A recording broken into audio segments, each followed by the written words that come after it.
अपने नाम के पीछे जब तक सरनेम लगा रहेगा तब तक देश के अंदर जातिवाद रहेगा। आपके अंदर राजनीति में आने का जो जुनून है वो कैसे जगा? सीमित लोगों तक ही आप किसी का भला कर पाएंगे जब तक आप राजनीति में नहीं होंगे। आज आप जब लोगों के सामने भाषण देते हैं, स्पीच देते हैं, तो आपके अंदर एक वक्तव्य की बहुत अच्छी कला है। लेकिन कभी आपकी लाइफ में ऐसा था कि आप स्टेज पे जाने से डरते थे? हाँ यार, ये भी मेरा एक बहुत सपना था जो मेरा पूरा नहीं हो पाया। युवा है वो राजनीति में आने के लिए अवसर दिखते हैं या अभी भी उसे राजनीति से डर लगता है? कोई भी पेरेंट्स, मेरे को नहीं लगता किसी ने भी अपने बच्चे को कहा होगा कि बेटा बड़े होकर राजनेता बनो। सही बात। राजनीति में आपको क्या लगता है कि रियल में दोस्ती होती है या मौके के अकॉर्डिंग एक सिर्फ एक गठबंधन होता है? मिर्जापुर देख ली तो हर कोई बदमाश बन गया। जैसे कि आप समाज के लिए हमेशा कार्यरत रहते हैं, वैसे ही हमारा अपना एनजीओ है ब्लैक एंड व्हाइट फैमिली, जो आपको ऑलरेडी पता है, जो स्वास्थ्य, शिक्षा, रोजगार के लिए काम करते हैं। तो हम उम्मीद करेंगे कि भविष्य में आप और हम मिलकर समाज बिल्कुल, में बिल्कुल, बदलाव के लिए कुछ कार्य कर सके।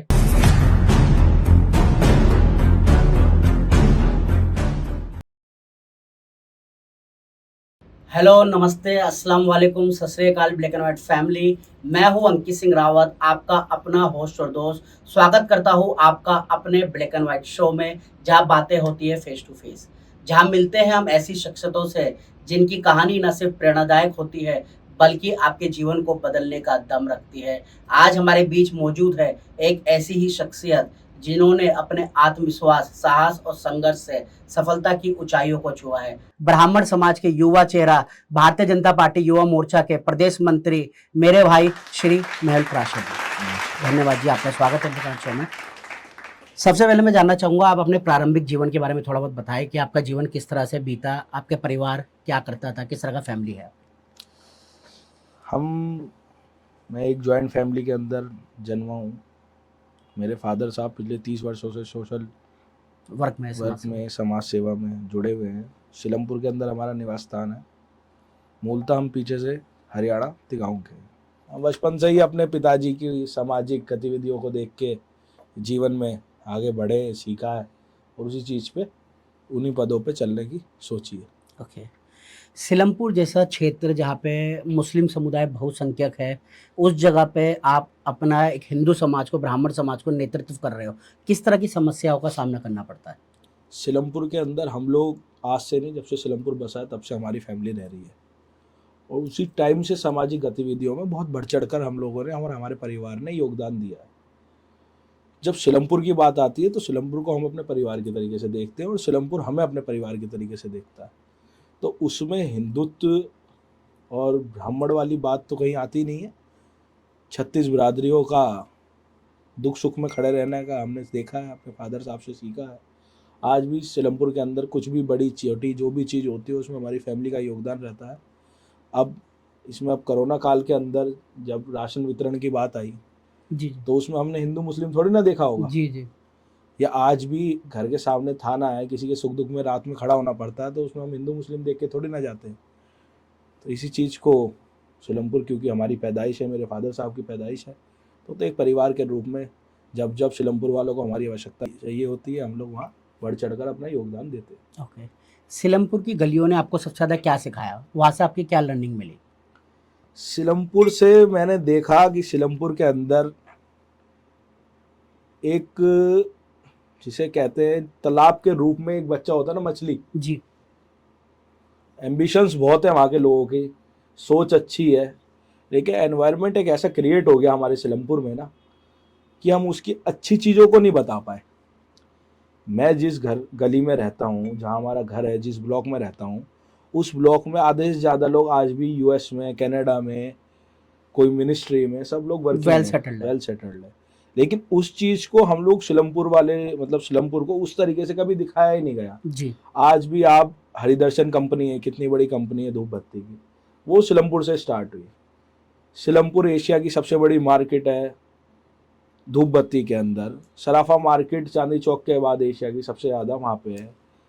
रिटेल की सबसे बड़ी एशिया की मार्केट सिलमपुर है, लेकिन हम लोग इस चीज़ को कभी पहुँचा ही नहीं पाए, पॉजिटिव चीज़ को हाईलाइट नहीं कोई कर पाए। कभी कर ही नहीं पाया।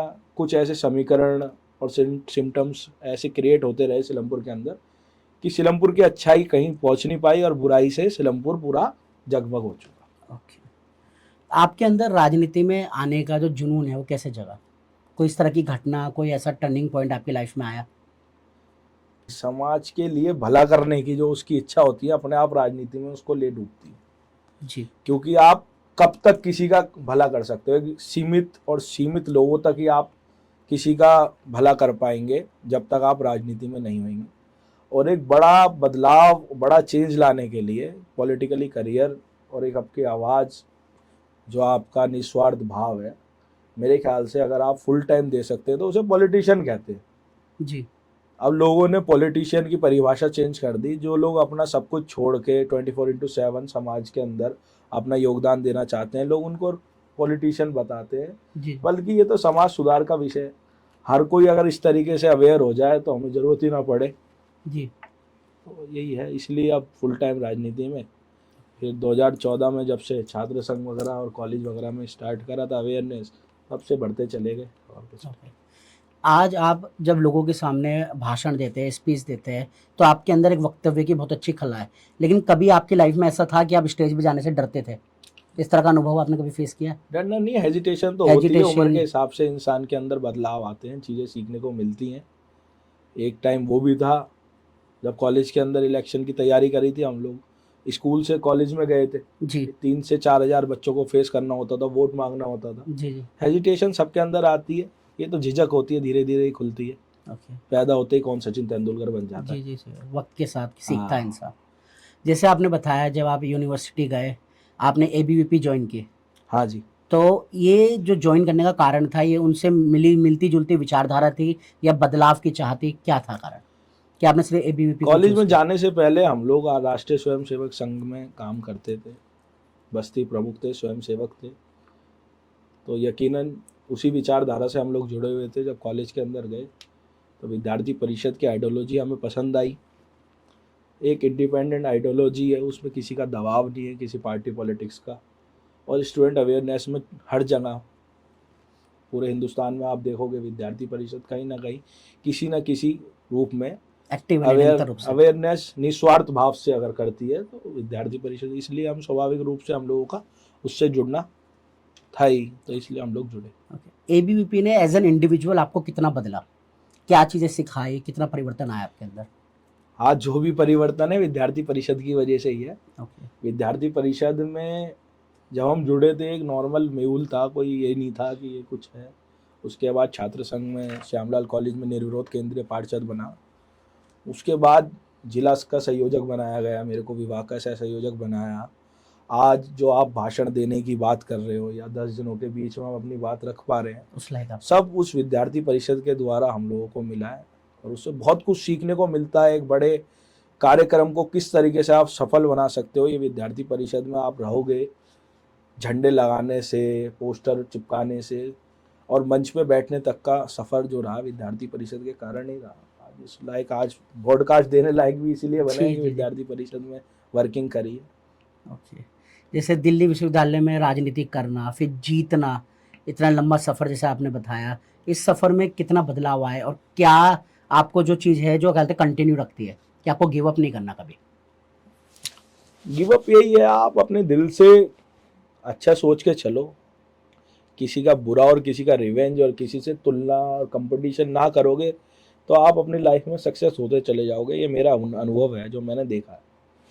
लोग हिरस करने लगते हैं किसी की और किसी को देख के करते हैं। आप जी, अपनी जी। स्वार्थ साफ मन से काम करोगे तो भाई मेरे को नहीं लगता।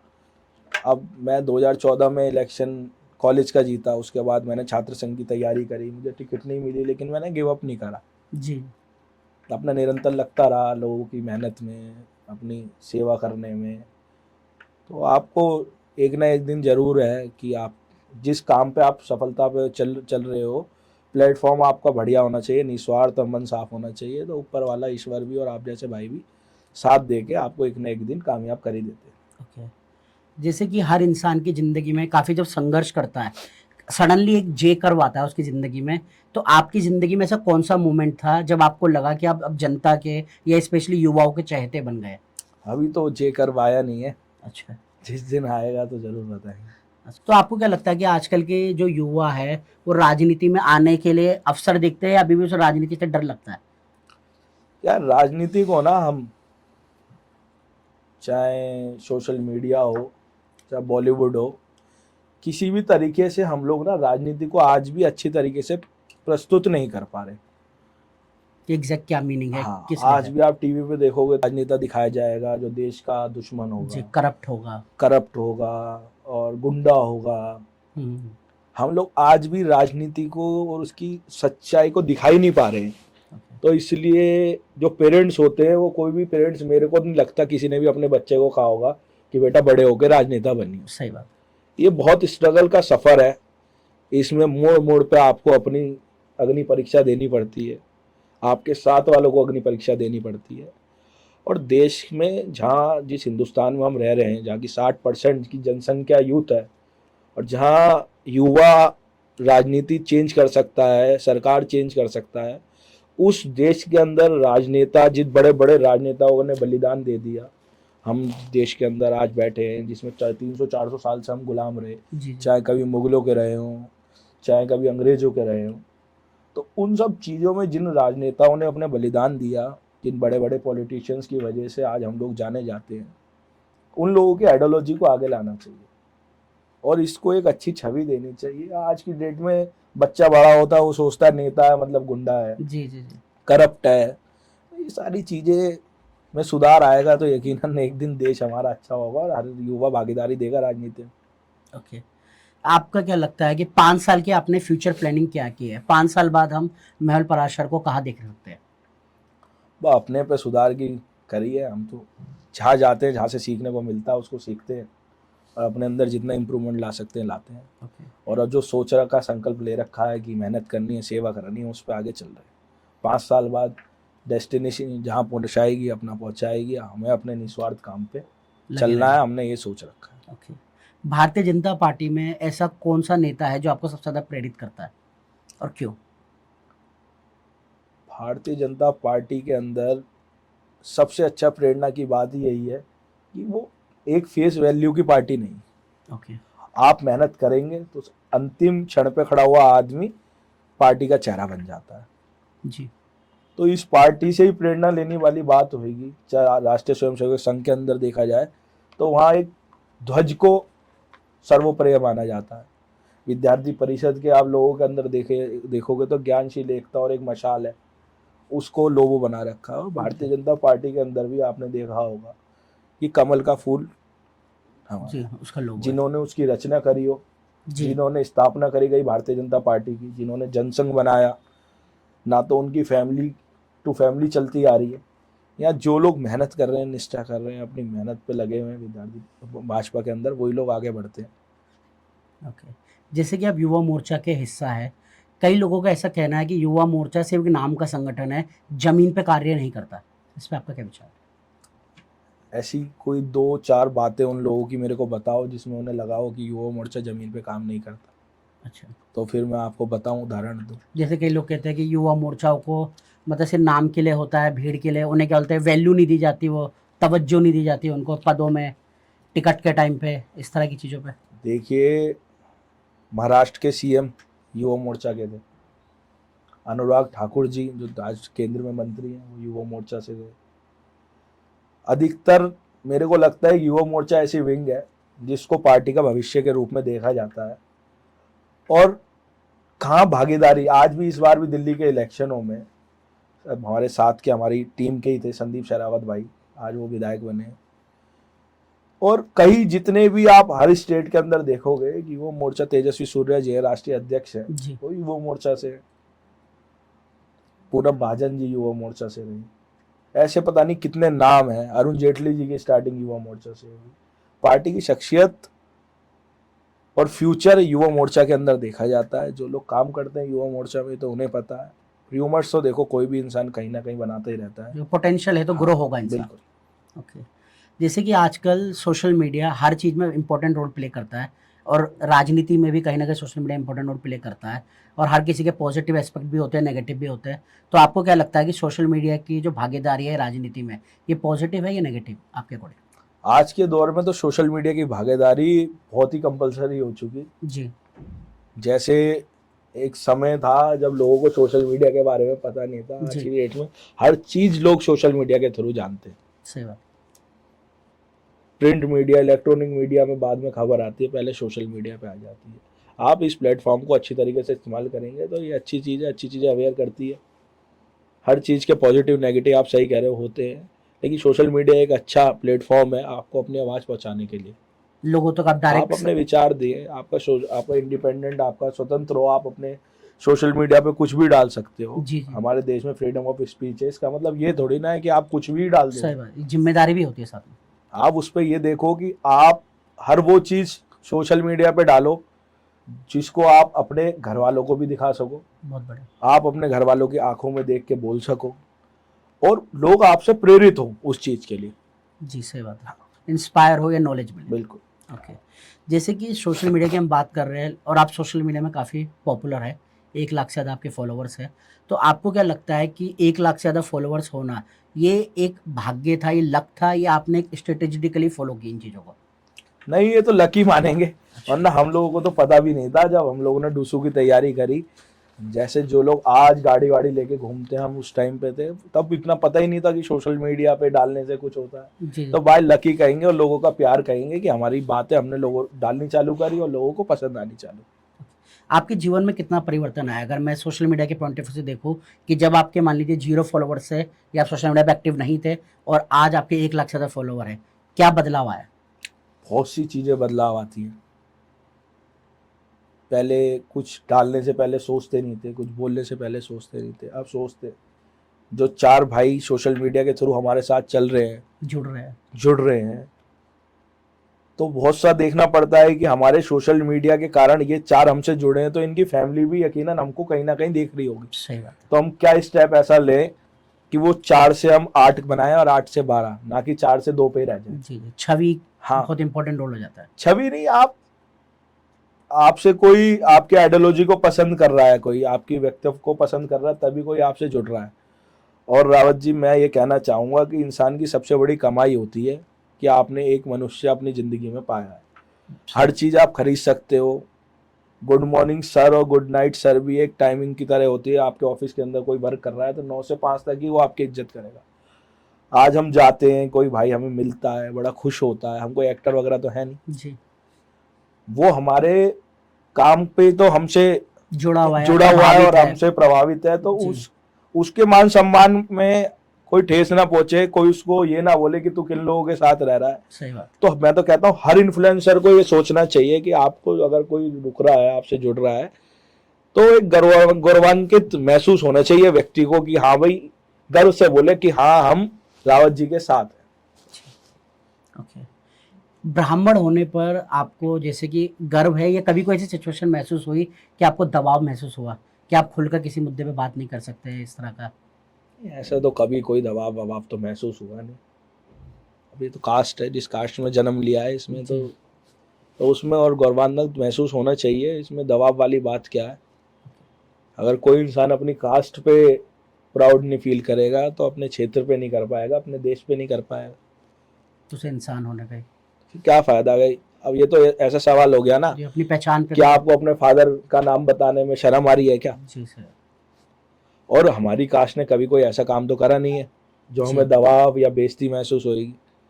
इतने सारे बलिदान हो गए, चंद्रशेखर आजाद से लेकर बाजीराव बल्लाट तक, जी जी। और बाबा साहब की पढ़ाई के अंदर भी योगदान देने वाले भी एक ब्राह्मण परिवार से ही थे। तो कोई मुझे लगता नहीं कि कोई ऐसी सिचुएशन रही हो कि हमें ब्राह्मण होने पे दबाव महसूस होएगा। अभी ब्राह्मण समाज के लिए आप और क्या करना चाहते हैं, या अभी क्या कर रहे हैं, क्या क्या तरह के इनिशिएटिव है कुछ? आप कई संगठनों से जुड़े हुए हैं, हाँ, संगठन से मैं जुड़ा हुआ हूँ। क्या पर्पस है, किस विचारधारा के साथ जुड़े हैं और क्या करना चाहते हैं आप? खाली ब्राह्मण समाज ही नहीं, मैं सारी बिरादरी, जो भी जातिवाद और चल रहा है आज की डेट में, उन सबको ये बोलना चाहूँगा कि सोशल मीडिया के माध्यम से दूसरे की जाति से चिढ़कर जातिवाद ना करें, किसी को नीचा ना दिखाए। ना नीचा दिखाएं, ना किसी की ये होता है कि लोग आजकल अपने जो महान पुरुष होते हैं जातियों के, उनके ऊपर लेके लड़ाई कर रहे हैं। आप ऐसा कुछ करो ना कि आप अपनी जाति को, अगर आप अपनी जाति के लिए कुछ करना चाह रहे हो तो दूसरे की जाति से चिढ़ो मत। एक ऐसा एग्जाम्पल सेट करो, जैसे कहते हैं ना कि पांचों उंगलियों बराबर नहीं होती, लेकिन जी। पांचों उंगली इकट्ठी हो जाए तो एक, एकता हो जाती है, एकता में बल होता है। तो इस तरीके से सारी जातिवाद, जो पहली बात तो होना नहीं चाहिए, लेकिन फिर भी देखो जातिवाद तो रहेगा। हिंदुस्तान में हम रह रहे हैं, सनातन संस्कृति है, यहाँ शादियां भी होंगी, यहाँ जीवन मरण भी होता है व्यक्ति का, हर पॉइंट पॉइंट पे यहाँ हर फॉर्म के अंदर कास्ट पूछी जा रही है। तो जातिवाद को तो मैं और आप खत्म कर नहीं सकते जी जी। उसको, लेकिन हम एक अच्छा मैसेज दें। पूरे देश में, पूरे विश्व के अंदर जातिवाद है, कहाँ नहीं है। जी कहीं जी। गोरे काले का है, जी कहीं जी। ऊंच नीच का है, कुछ तो ना ये तो कुछ सब जगह है। हिंदुस्तान को तो बस उजागर करा जाता है कास्टिज्म के नाम पर। अगर आप अपने नाम के पीछे जब तक सरनेम लगा रहेगा तब तक देश के अंदर जातिवाद रहेगा। इसको ना आप खत्म कर सकते हो, ना मैं खत्म कर सकता हूँ। हम और आप सुधार कर सकते हैं कि जो चार जने जो हमारे देश से दुश्मनी चाहते हैं, वो हमारे अंदर एक जातिवाद का ऐसा दुश्मनी बोते हैं, जी जी। जिसको हम लोगों को समझना चाहिए और एकजुट होकर चलना चाहिए। ओके। राजनीति में आपको क्या लगता है कि रियल में दोस्ती होती है या मौके के अकॉर्डिंग सिर्फ एक गठबंधन होता है? कभी इस तरह का आपको आभास हुआ? तो अभी मैं उस स्तर की तो राजनीति में आया नहीं, अच्छा। गठबंधन वाली पे।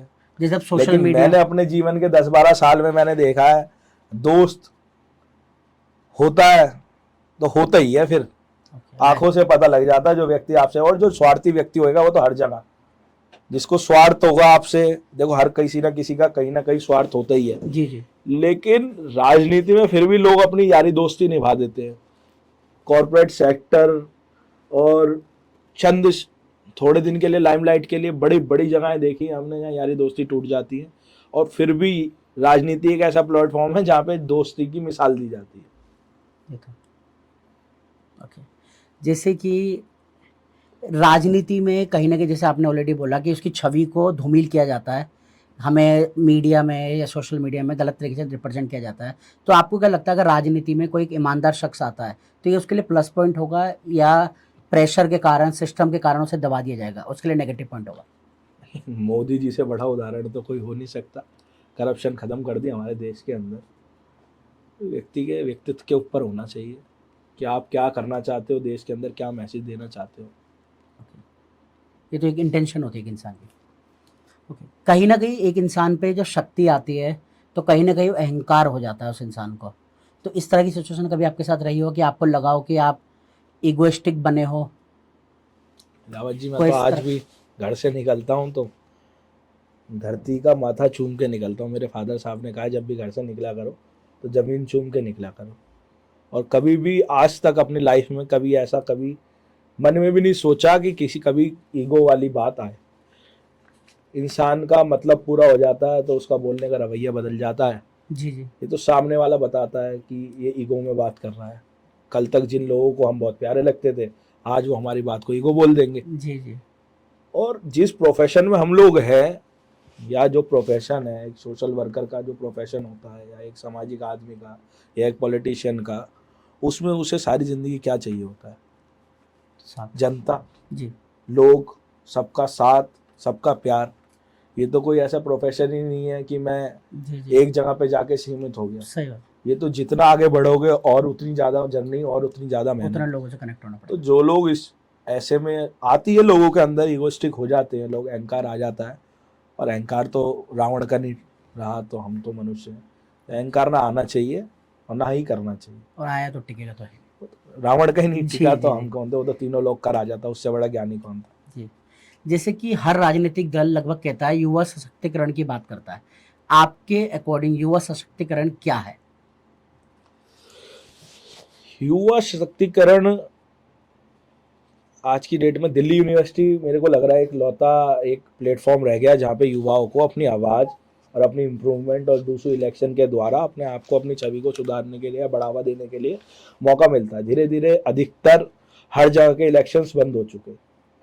तो युवाओं की भागीदारी, युवा सशक्तिकरण तभी जाके होएगा जब सारे कॉलेजेस, हर जगह छात्र संघ के इलेक्शन हो। रिप्रेजेंटेटिव चुनने की आज की डेट में 18 साल की उम्र होती है, एक इंसान को वोटर जी जी बना दिया जाता है कि सरकार चुनने का हक होता है। हम्म, कॉलेज के अंदर बच्चा जाता है तो हर कॉलेजेस के अंदर इलेक्शन होना चाहिए। क्लास के अंदर अब टीचर चापलूसी इतनी ज़्यादा हो गई है कि मॉनिटर और इस हेड बॉय बना दिए जाते हैं प्राइवेट यूनिवर्सिटीज़ में। तो वो कौन बनता है कि जो टीचर का सबसे प्रिय होता है, जी जो सबसे ज़्यादा काम करता है। उनके हाँ में हाँ मिलाते तो हैं। हम लोग तो जहाँ से हम लोग अपब्रिंगिंग हुई है हमारी दिल्ली यूनिवर्सिटी से हुई है, वहाँ हमने देखा छात्र संघ की डीन ने आपको वो कर दिया डिटेन, तो छात्र संघ आपके लिए प्रोटेस्ट कर रहा है। अटेंडेंस हो गई तो छात्र संघ प्रोटेस्ट कर रहा है, एक संगठन प्रोटेस्ट कर रहा है। एफ वाई रोल बैक के टाइम पे हमारा एडमिशन था, 3 साल की डिग्री को 4 साल कर दिया गया था। तो हम लोग तो धरने, निर्भया कांड हमारे टाइम पे हुआ, धरने प्रोटेस्ट करके हम लोग बड़े हुए तो आज इस जगह पे बैठे हैं। लेकिन 70-60% प्राइवेट यूनिवर्सिटीज़ में ये सब नहीं होता। तो युवा सशक्तिकरण तो युवा खुद ही करेगा, कोई उसको सिखाएगा नहीं, तो उसको कोई सिखा नहीं सकता। बस हाँ, मौके दिए जाने चाहिए। जितना ज़्यादा स्टार्टिंग से युवा अपने देश की भागीदारी और जन चीज़ों में अपनी भागीदारी देगा, अपने आप युवा सशक्तिकरण होता चला उसे से जाएगा। प्लेटफॉर्म चाहिए, पोटेंशियल तो उसके अंदर है। कोई ऐसी यूनिवर्सिटी तो बन नहीं सकती कि युवा सशक्तिकरण का कोर्स हम चालू करेंगे। जी जी तो सामाजिक गतिविधियों में और एक दूसरे की पीड़ा को महसूस करने पे युवा सशक्तिकरण होगा। आज की डेट में लोग सोशल मीडिया में ये तो सीख लेते हैं कि हुक्का पीना है, आईफोन लेना है, शॉफ करना। उस पर भी कम से कम इतने लोग हैं जो दिन पर दिन मेहनत कर रहे हैं, एक जी, दूसरे जी। का हाथ बढ़ा रहे हैं। जी जी उनको बढ़ावा मिलेगा तो अपने आप हर, ये तो ट्रेंड सेट है। मिर्जापुर देख ली तो हर कोई बदमाश बन गया जी जी नेगेटिविटी जल्दी सीखता है बहुत इंसान। जल्दी। ओके। जैसे कि आप 36 बिरादरी भाईचारे की बात करते हैं, लेकिन कहीं ना कहीं हिंदुस्तान में कुछ दल ऐसे हैं जो क्या बोलते हैं जाति आधारित राजनीति करते हैं, या धर्म आधारित राजनीति करते हैं, भाषा आधारित राजनीति करते हैं। आपको क्या लगता है इन चीज़ों का, जो दल या जो इंसान इस तरह की राजनीति करता है उसका भविष्य क्या है? लॉन्ग टर्म पे सफल रहेगा, ये क्या लगता है आपको? पूरे विश्व के अंदर कहीं ना कहीं जातिवाद है, चाहे रंग को लेके हो, चाहे भाषा को लेके हो, भेदभाव तो है। चाहे कास्ट को लेके हो। जी कहीं ना कहीं भेदभाव इस पूरी पूरी मैं तो कह रहा हूँ पूरे विश्व के अंदर है, ना कि हिंदुस्तान में। तो उसको हम और आप, ना तो हमारी बातें उसे चेंज कर सकती हैं, ना हमारे विचार।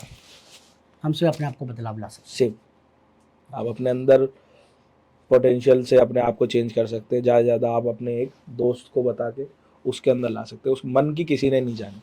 तो उसका रियल इंटेंशन क्या है? ओके।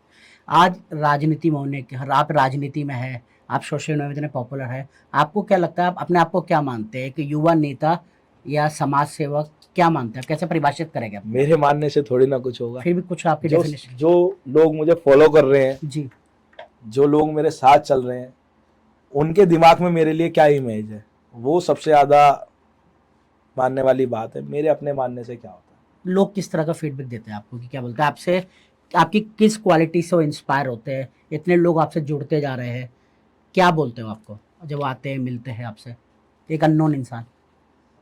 एक अननोन इंसान हमारे विचारधारा से, हमारे वर्क ऑफ स्टाइल से हमसे जुड़ता है। क्योंकि आपने ही मेरे सोशल मीडिया से देखा होगा, कोई जी, मैं जी, कंटेंट स्टार तो हूँ नहीं जी जी कि जी मैं डेली ही पोस्ट डाल रहा हूँ। जी जी जी मेरे तो जो मन में आता है, जो बात मुझे रखनी होती है, मैं सोशल मीडिया के थ्रू डाल देता हूँ, और जी आता हूँ जाता हूँ वो डाल देता हूँ। जी अगर वो सारे मेरे वर्क ऑफ स्टाइल को देख के लोग मुझसे जुड़ रहे हैं तो यकीन उन्होंने मेरा काम पसंद आ रहा होगा, तभी लोग मेरे से जुड़ रहे हैं। ओके। आपको कब लगा कि आपकी जो पहचान है वो वायरल हो चुकी है, आप काइंड ऑफ स्टार बन चुके हैं? किस तरह का वाक्य था जब पहली बार कोई आपसे मिलने आया, या कोई वीडियो वायरल हुई जो आपको याद हो? वीडियो वायरल हुई, मेरा प्राइवेट अकाउंट होता था इंस्टाग्राम पर, एक रैली की हमारी वीडियो वायरल हो गई। छोटा भाई है प्रिंस, जिससे मैं डिस्कशन कर रहा था। ओके मैं कहा यार ये इंस्टाग्राम पर लोग रिक्वेस्ट भेज रहे हैं, इसको प्राइवेट रखूँ या पब्लिक रखूँ। ठीक है। इसने कहा पब्लिक कर लो। पब्लिक कर लिया, 3500 से 5000, 5000 से 10,000, 10,000 से ऊपर की ना हमने सोची थी ना जानी थी। जी जी वो एक टारगेट था, इतना भी हो जाए बहुत हाँ, है। उस टाइम पे भाई जी, बहुत सोशल बढ़िया। मीडिया, लॉकडाउन से पहले की बात है मेरे ख्याल से। तो बस यही देखते थे कुछ चीज डली है, 10K दिख जाए उस पे और फॉलोअर पे 10K, उससे ऊपर की कभी सोची ही नहीं थी क्योंकि फेसबुक हम लोग चलाते थे, फेसबुक पे अच्छे खासे शुरू से ही 3-3, 4-4, 5-5 आईडी थी, पूरे फ्रेंड्स पूरे हो चुके थे 5-5 हजार। तो कभी इस तरीके का माइंडसेट था ही नहीं कि सोशल मीडिया जी जी, एक या प्रोफेशनल इंस्टाग्राम पे हमें जाना है। हम तो ये मानो ना, आप 2013-14 से सामाजिक चीजों में जुड़ गए, जिस फैमिली से बिलोंग करते हैं शुरू से वहाँ यही चीजें देखी। मेरे फादर साहब पिछले 20 साल से कावड़ कैंप लगवाते हैं। हमारे सिलमपुर के अंदर आज भी ईद का मेला लगता है, तो उसके अंदर मेरे फादर साहब की भागीदारी रहती है। कावड़ कैंप, और कावड़ कैंप के साथ साथ आपका दिलशाद गार्डन बॉर्डर, पहले पहले तो हरिद्वार तक भी, जहाँ भी अपने बैंडेज और एक लिमिटेड जो दवाइयाँ एक हम दे सकें किसी को, जी जी, जितना जिसके अंदर कैपेबल। डॉक्टर की ज़्यादा सलाह की जरूरत नहीं पड़ती है, जी जी बैंडेज बीटाडीन, उसकी सेवा हम लोग हर बार करते हैं। और हम तो उसी फैमिली से आए, तो हमने कभी सोचा ही नहीं था कि इंस्टाग्राम, लेकिन लोग जुड़ते चले गए तो इस प्लेटफॉर्म का यूज भी करना सीखा जी। कि आप अपनी अच्छी बात रखो, लोग जुड़ते हैं उन बातों से। एक अकेले चले थे, कारवा बढ़ता रहता है धीरे धीरे वक्त के साथ। जैसे कि सोशल मीडिया में एक कहीं ना कहीं नेगेटिव पॉइंट आती है ट्रोलिंग की। आप अच्छा करें बुरा करें, हेटर्स हर जगह होते हैं। तो आपको जब कोई हेटर इस तरह के कमेंट करता है, ट्रोल करता है, वीडियोस बनाता है, तो उस पर आपका क्या रिएक्शन होता है? आप अनदेखा करते हैं, जवाब देते हैं, या चुप्पी साध लेते हैं? ऊपर वाले के आशीर्वाद से आज तक आप लोगों ने भी रिसर्च करी होगी, जी जी जी। कभी ऐसा मौका ही नहीं मिला, ना हमने कभी किसी के लिए सोचा, ना किसी ने हमें ट्रोल करा, ना कोई कमेंट करा। हाँ, फेक आईडी तो बना के कोई भी कर देता है, तो उससे हम भी वो इतना, तो एक इंडिविजुअली कमेंट हो हाँ, अब जाता है कोई बस। पर्सनल आदमी अपनी मेन आईडी से कुछ उल्टा सीधा बोले तो समझ भी आता है। तो साथ के लोग ही होते हैं जो चिढ़ने का काम करते हैं। बाकी आज तक तो ऐसा हुआ नहीं कि ट्रोल कर दिया, ना ऐसा हमने कभी मौका दिया भाई, जी जी, ना आपने ऐसे कभी ऐसा कभी कोई काम कदम कार्य उठाए। नहीं किया? आज हम किसी को ट्रोल करेंगे या करवाएंगे तो लोग हमें ट्रोल करेंगे। सही बात।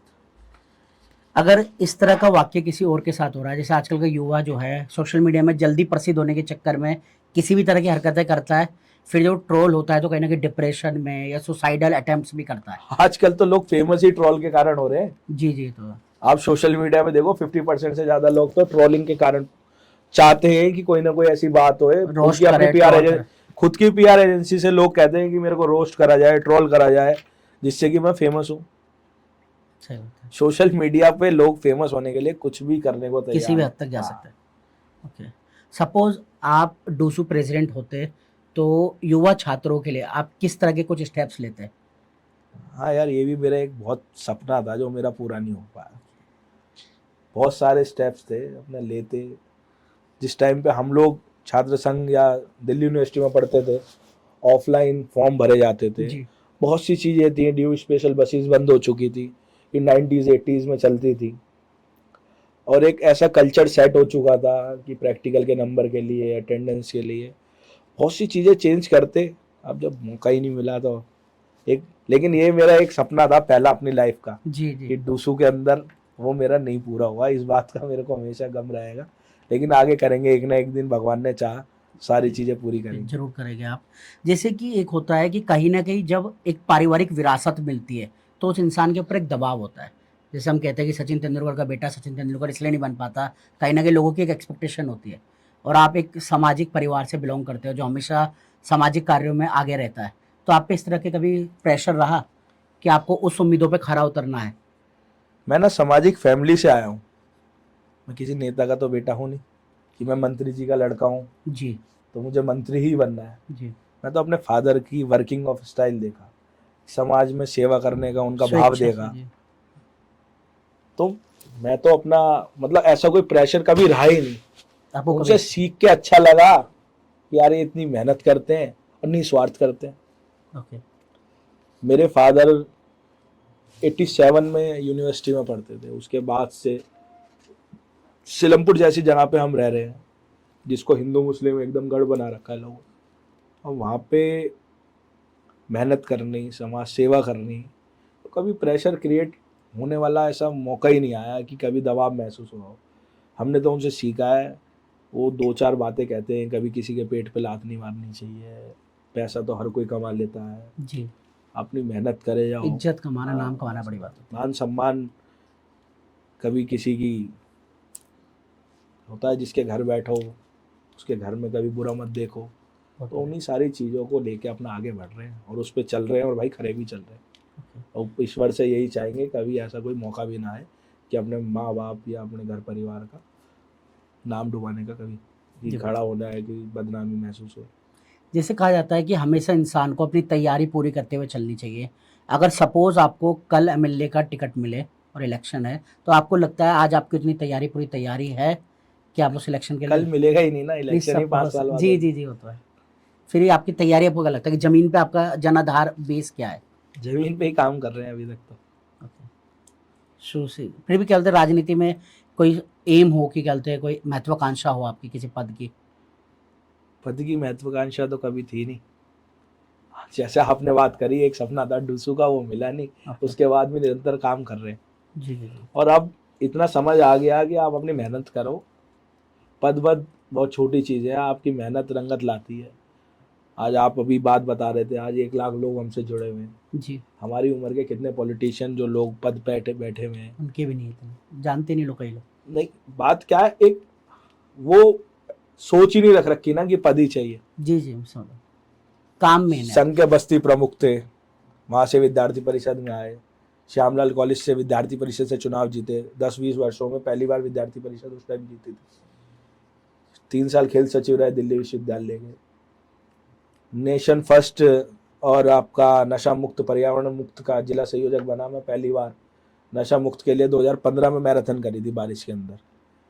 तो हम तो विद्यार्थी परिषद के थ्रू उन कामों को आगे बढ़ाते चले गए, कभी पद का सोचा ही नहीं था। जी और विद्यार्थी परिषद में तो कभी होर्डिंग पोस्टर भी नहीं लगाए जाते कि अपना नाम लगा के आप करोगे। जी पोस्टर बॉय बनने की कभी सोची नहीं वो थी? कभी मतलब अपब्रिंगिंग ही उस संगठन से हुई कि जिसने सिखाया नहीं, उनने हमेशा वो मानव का कहते हैं ना उसको अंदर ही अंदर मतलब व्यक्ति का व्यक्तित्व को अच्छी तरीके से अपना आगे निखारे। हाँ, उस आइडियोलॉजी से जुड़ गए तो चीजें स्टार्टिंग होने से पहले हाँ किसी ऐसे संगठन से जुड़ते हैं जहाँ परंपरा ही से पोस्टर की है और पदों पे इज्जत मिलती है, तो उस तरह सोचते हैं। हमने तो शुरू से आइडियोलॉजी वो पकड़ ली स्वामी विवेकानंद जी वाली और विद्यार्थी परिषद वाली ज्ञानशील एकता, अपना आगे बढ़ते चलो।